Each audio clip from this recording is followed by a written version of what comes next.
Also tonight, former U.S. Attorney Joe Hogsett will formally announce that he is running for Indianapolis mayor. Now, Hogsett joined State Representative Ed Delaney, who is seeking the Democratic nomination.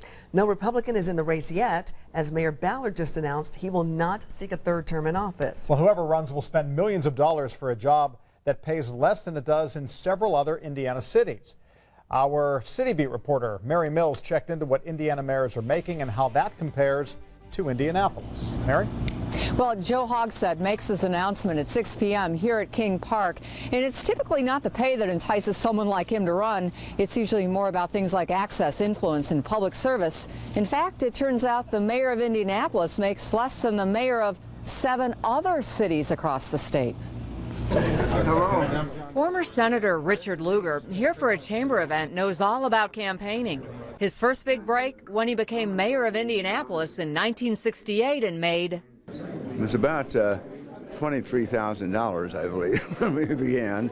I think we might have gotten close to 30. Nearly 40 years later, the mayor of the state's largest city makes roughly $102,000.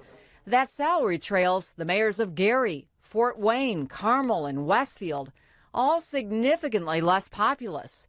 Still, Lugar doubts that's a deterrent to running. It really has to be a lifetime ambition of service, a lifetime ambition to see this city grow.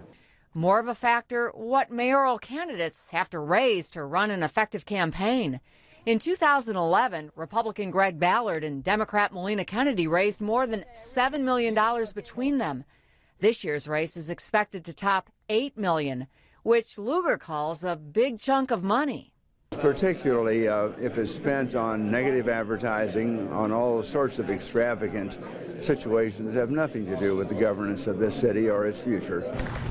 Miriam Stevenson, who teaches political science at UIndy, agrees.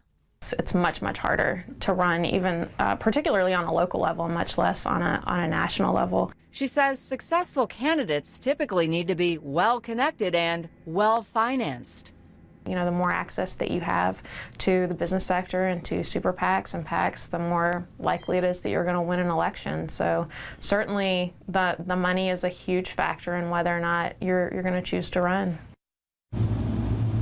And as we said, Senator Lugar made $30,000 as mayor at the end of his second term. If you adjust that for inflation, it's about $133,000 by today's standards. So you could say that certainly hasn't kept up with inflation. We will be back at 6 right here as Joe Hogsett announces his run for mayor. We're live at King Park. Mary Mills, Channel 13 Eyewitness News.